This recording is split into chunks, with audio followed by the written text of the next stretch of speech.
Hello, everyone, and welcome back to another episode of Future Educators Talk. I am your co host, Damian Anderson.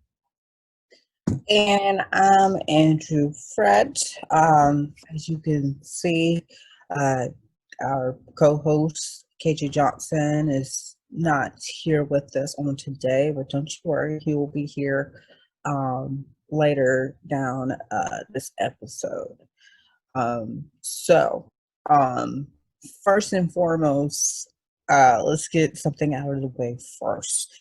For those of you that are asking why I wasn't in the math virtual session on on Monday, because Monday was 9/11. So I want to honor those people uh, that happened 19 years ago. So that is why I wasn't that's why I didn't do any math virtual lesson on Monday, because I want to take the time to recognize and honor of 9/11. Um, so just to clear the air, because originally I was going to do a math virtual lesson on that day until I realized it was 9/11. So that is why I did not do any math session on Monday. But don't you worry, things will be back to normal on Friday. Yes. So we are still doing our math session, you guys.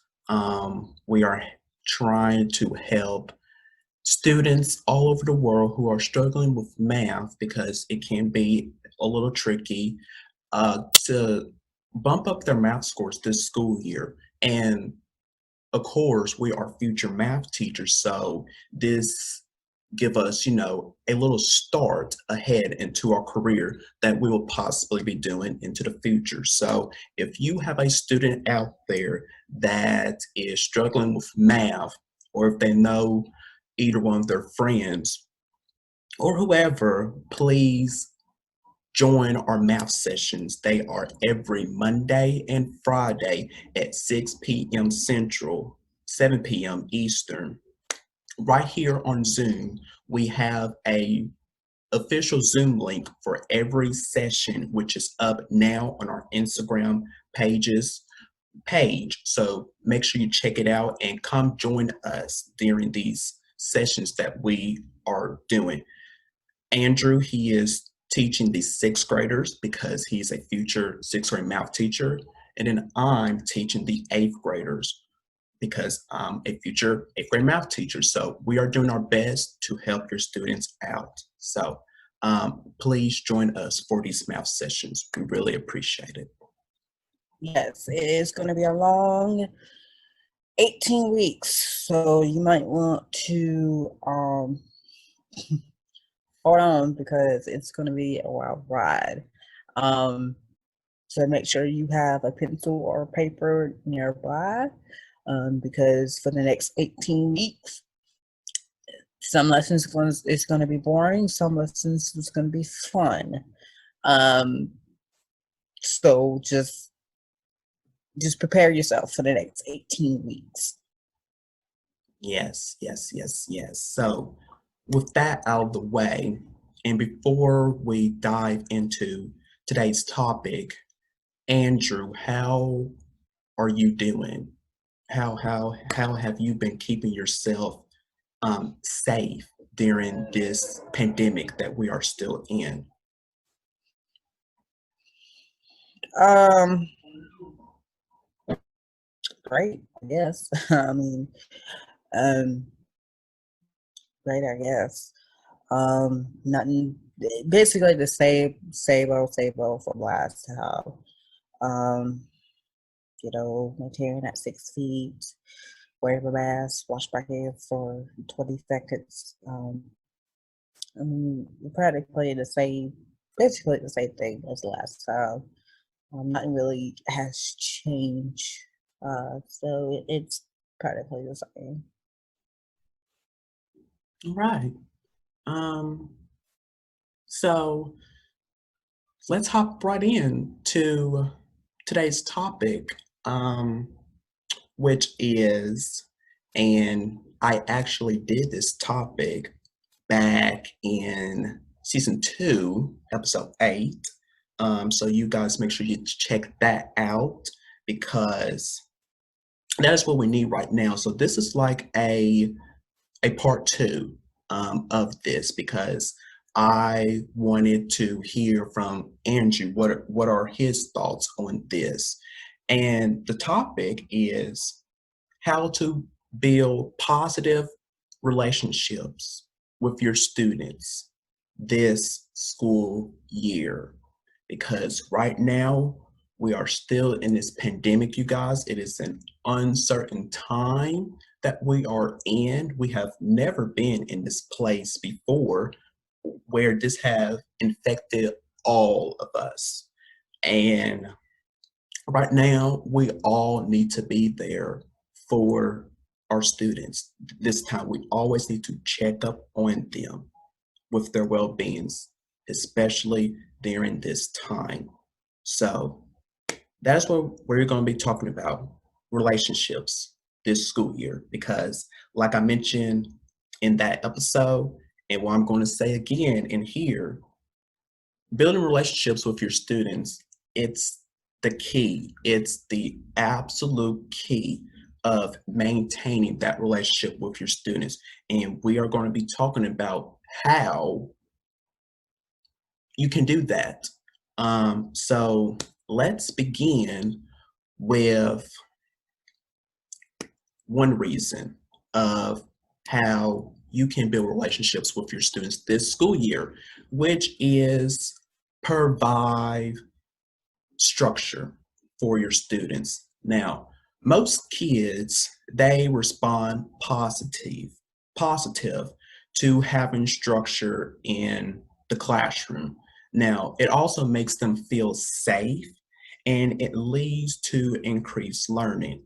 Now, teachers who lack structure, not only they lose valuable instruction time, but they often never gain the respect of their students.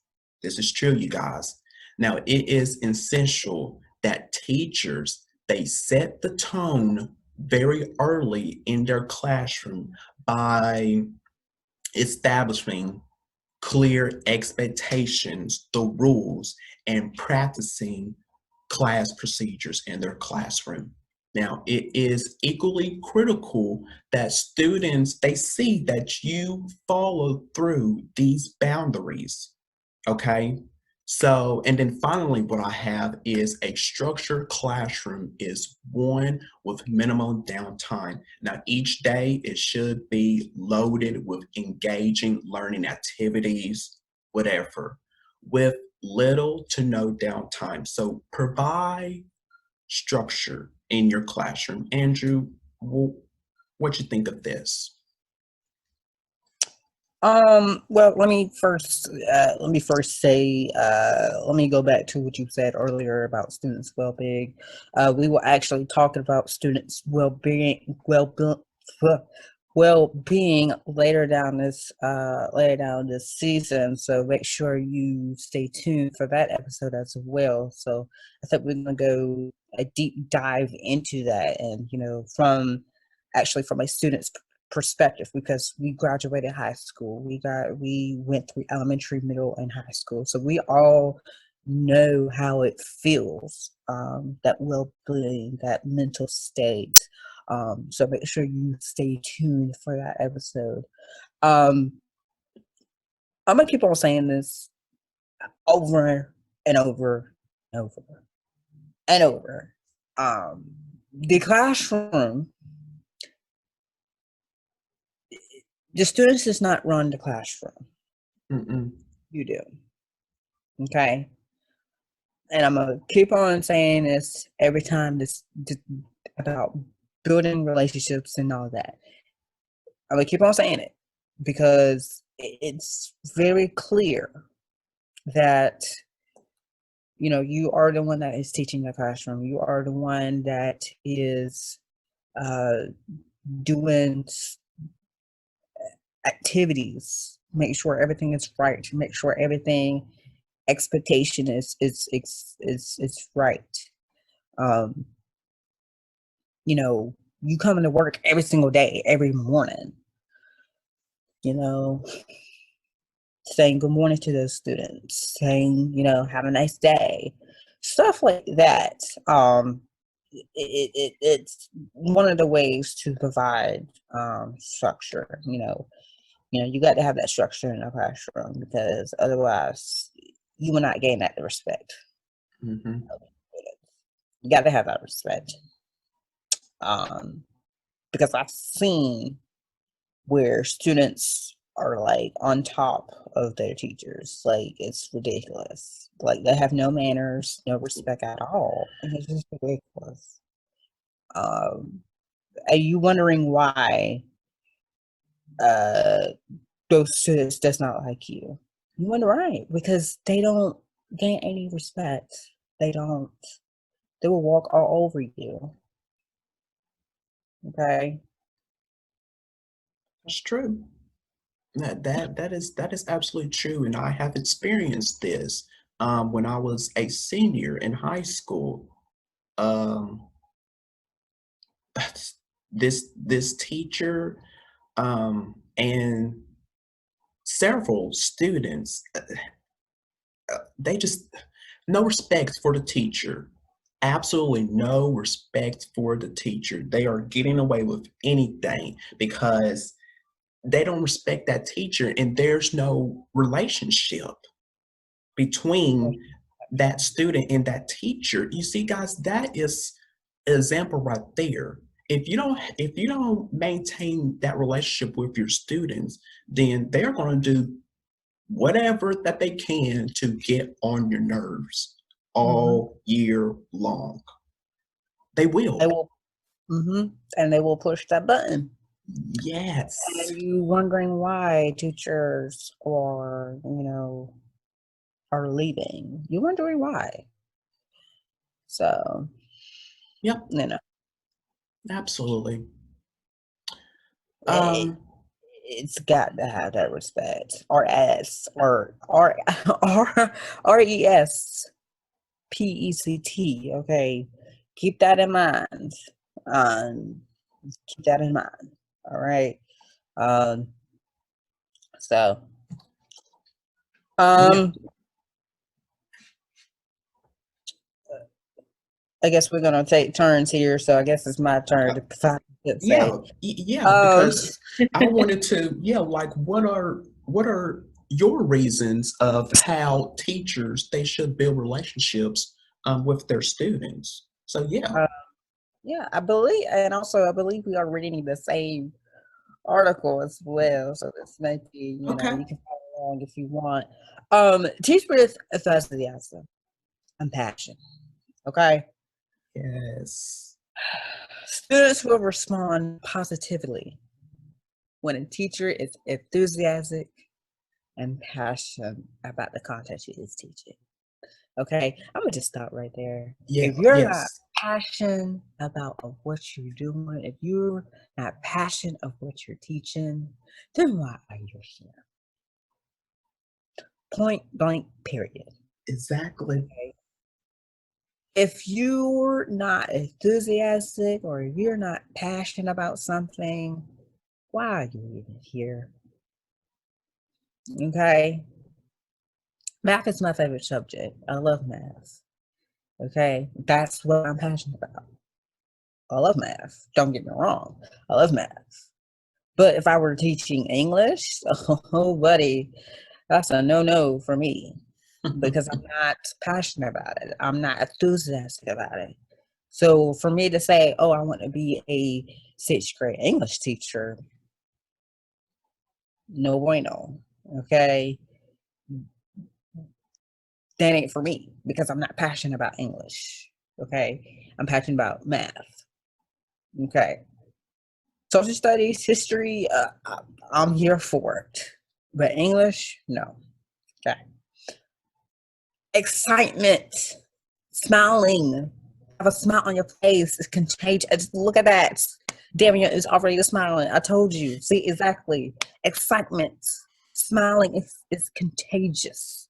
Yes. It's contagious.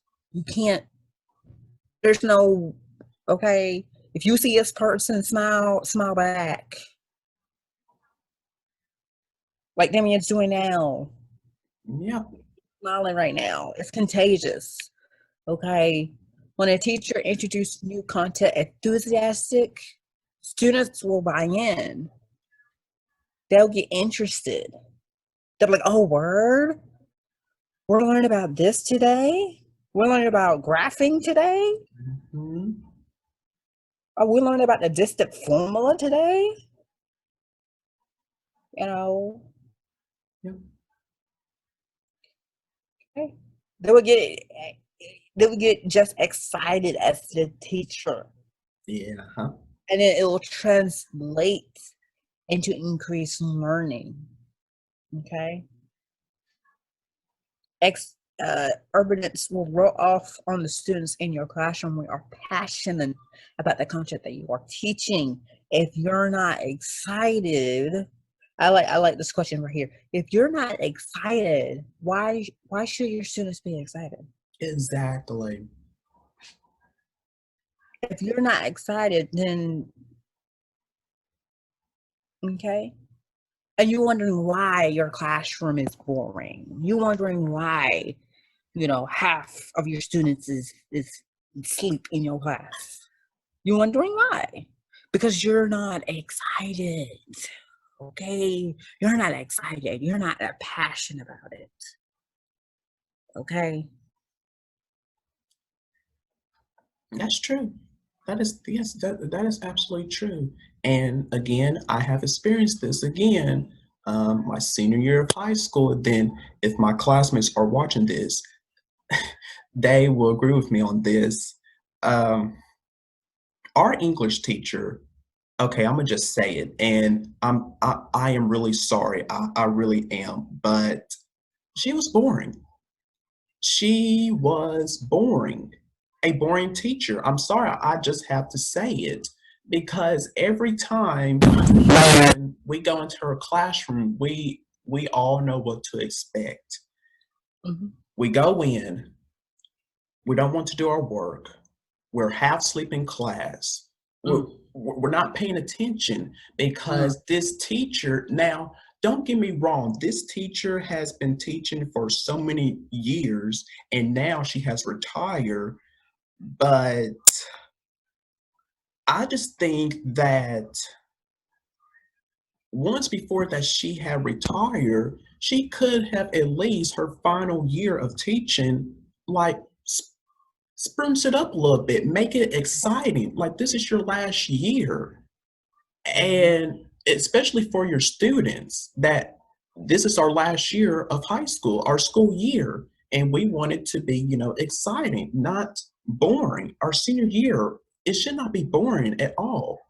So I agree with this here. If you're not passionate about teaching or whatever content that you're teaching your students, why should your students be excited as well? If you're not excited, you don't have a smile on your face, then why should we? Why? Why? That's the main question is why. Why should we be smiling when that lesson is boring? Why? Okay.